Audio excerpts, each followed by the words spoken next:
Olá, olá, minhas queridas amigas, meus queridos amigos, votos de paz, de bem, que Jesus e os benfeitores da espiritualidade possam nos abençoar, nos envolver e nos manter nas melhores vibrações de saúde, de alegria e de muita paz. Dando sequência ao nosso programa, ao Encontro de Jesus. Hoje nós chegamos no episódio 20. Parece que não, mas nós já caminhamos um pouquinho. Quando o Rubens me chamou para iniciar esse programa, eu pensei que eu não conseguisse fazer 5. Chegamos em 10 e agora já estamos em 20. E eu peço a ajuda de vocês para que a gente possa aprimorar e nos aprimorar. Deem um feedback, fale sobre o que nós estamos falando, se o tempo está bom, se eu diminuo um pouquinho. Se tiverem alguma pergunta, podem endereçar para a Web Rádio ou responde ou passa para mim e a gente se propõe a responder. Esse programa é uma parceria, é uma oportunidade de nós convergirmos para o Mestre, à luz dos nossos passos, que é Jesus de Nazaré. Hoje, que é um episódio muito especial, eu quero conversar sobre imortalidade, intitulando o nosso episódio Eles Vivem. Uma vez perguntaram para Francisco Cândido Xavier: Chico, se você pudesse deixar para os espíritas, numa única frase, uma mensagem para que eles guardassem para a posteridade, qual frase seria essa? E Chico respondeu: a alma é imortal. Penso que Chico quis deixar para os nossos corações que a grande proposta da doutrina espírita é trazer a imortalidade como uma bênção de Deus para todos nós, nos dando o conhecimento de que nós não morremos, nós desencarnamos. Nós fomos criados simples e ignorantes e caminhamos para a plenitude. Nós não perdemos ninguém. Perder, a gente perde um objeto, a gente perde uma oportunidade.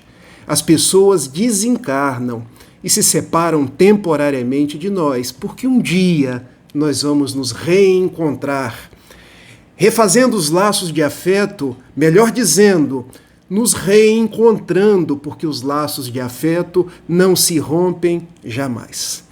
Quando a gente abre o Evangelho de Jesus, no capítulo 14, versículos 1 e 2 de João, o Mestre nos diz: não se turbe o vosso coração. Crede em Deus, crede também em mim. Na casa do meu Pai há muitas moradas, se assim não fosse, eu não vou-lo teria dito. Eu me vou, mas hei de preparar um lugar para todos vós. Jesus já nos falava da imortalidade. Jesus já nos falava das muitas casas que há na casa de Deus.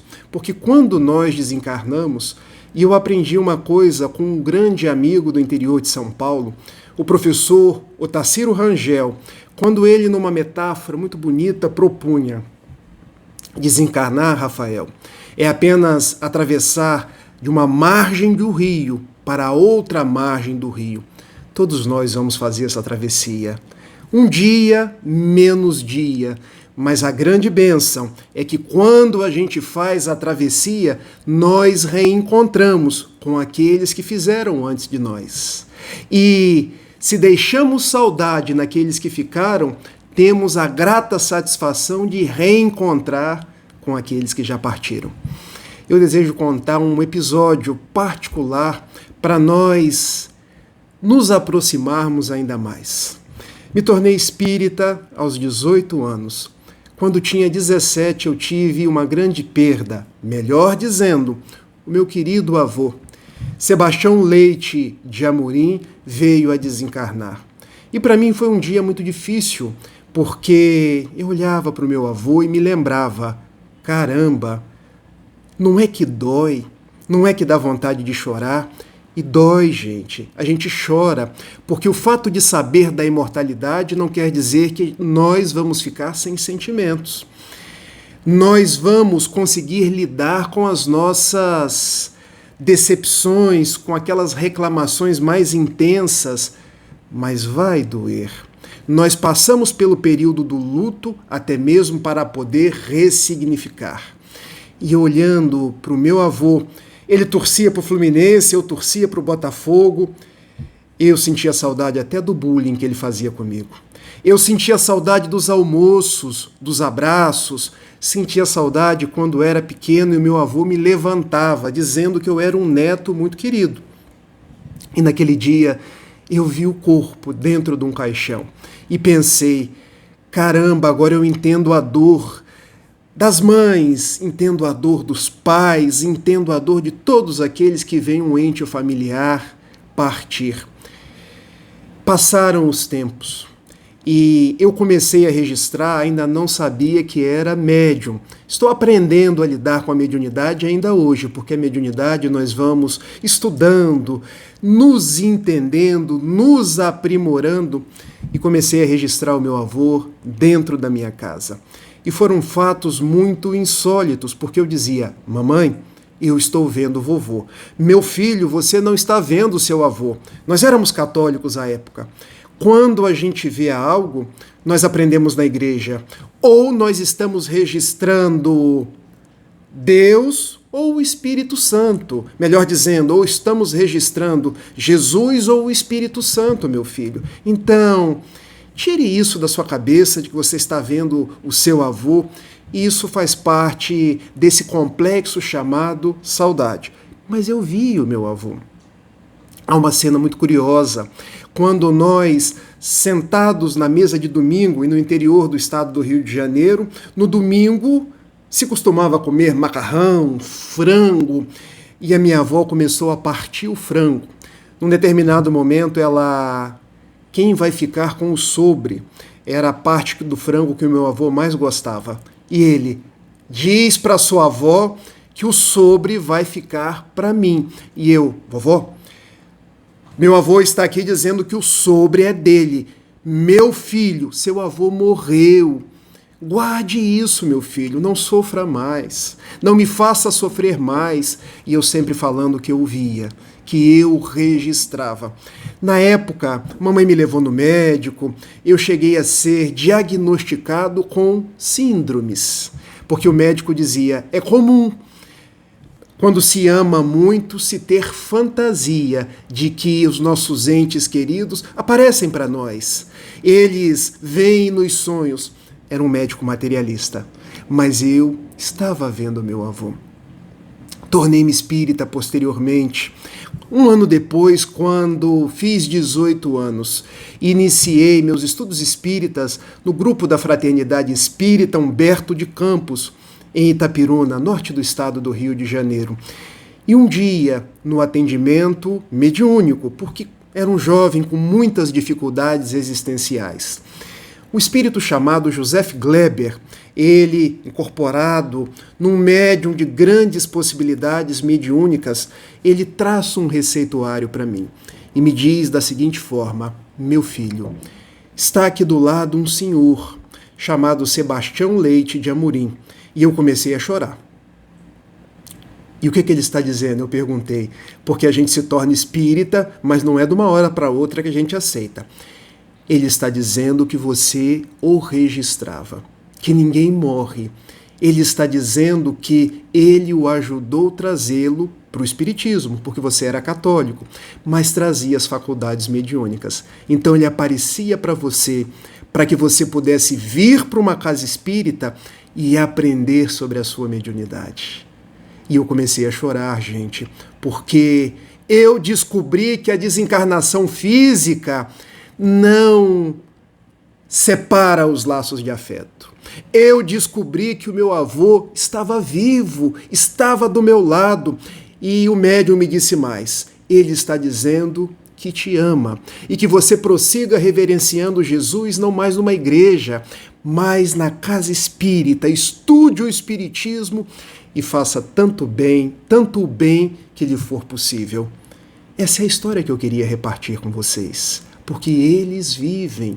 É uma mensagem do benfeitor Emmanuel, que na parte final do nosso vídeo eu quero compartilhar. Olha o que nos diz o benfeitor. Ante os que partiram, precedendo-te na grande mudança, não permita que o desespero te ensombre o coração.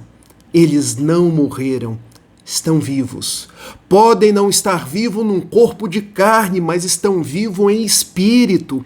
Isso não quer dizer que tenham menos sentimento, que gostem menos de nós, porque, fazendo uma ponte entre Emmanuel e Eurípides Barçanufo, o grande trabalhador espírita das terras de Sacramento, nas Minas Gerais, invisibilidade não é sinal de ausência. Prossegue o benfeitor Emmanuel nos dizendo: as tuas preces de amor representam acordes de esperança e devotamento, despertando para visões na vida. Quando puderes, realiza por eles as tarefas em que estimariam prosseguir e tê-los-á contigo por infatigáveis zeladores dos teus dias. Meus amigos, ao invés de nos lamentarmos, ao invés de trazermos aquela, vamos dizer assim, aquela dor que parece não ter fim, vamos orar. Orar por nós, pedindo a Jesus e aos amigos espirituais que nos dê força. Orar por eles, para que eles prossigam nesse aldilá, dando conta das suas atividades, porque estar desencarnado é estar aprendendo, é estar elaborando novos planos visando o futuro. Vamos então entender que saudade sim, mas sem ficar reclamando, porque a reclamação às vezes pode me prejudicar, porque eu não continuo a vida, e igualmente prejudicar o meu ente desencarnado, que precisa continuar a dele também. Termina esse texto belíssimo, o benfeitor Emmanuel dizendo: quando te proponhas a buscar os entes queridos domiciliados no mais além, não te detenhas na terra, que lhes resguarda as últimas relíquias da experiência no plano material. Eu aprendi a não buscar o meu avô na casa onde ele morava, na camisa do Fluminense que ele gostava. Eu aprendi a não buscar o meu avô nas coisas que ele gostava de fazer, mas eu entendi que ele era um espírito. E ele também deu-se conta de que era um espírito e que eu deveria reverenciá-lo pela minha gratidão, por ter sido meu avô, pelas minhas preces para que ele seguisse em frente. E termina o benfeitor Emmanuel dizendo: contempla os céus, em que mundos inumeráveis nos falam da união sem a Deus. E ouvirá a voz deles no próprio coração, a dizer-te que não caminharam na direção da noite, mas sim ao encontro de novo despertar. Desencarnar é um novo despertar. Trabalhador, descansa em prece. Dia novo alvorece, vida nova com Jesus. Se encarnados estamos, ou se desencarnados já nos encontramos, é tempo de estar com Jesus. Eu, nesse momento, quero fazer uma prece por cada um de nós, que às vezes nos distanciamos dos nossos entes queridos, mas igualmente pedir por todos aqueles que partiram. Quantos partiram na pandemia? Quantos estão partindo pelas guerras no mundo? Quantos estão partindo pelos problemas mais diversos que nós temos no Brasil? Ó Jesus, olhe por eles. Olhe pelos nossos familiares queridos, que às vezes foram chamados à espiritualidade, mas que encontram-se vivos. Que eles recebam o nosso abraço de gratidão, o nosso ósculo de saudade, e que você, mestre amado, nos dê força para seguir em frente. Eles vivem, nós vivemos, Jesus nos ama. Muito obrigado por tudo, Jesus. Meus amigos, um grande beijo e até semana que vem. Tchau, tchau.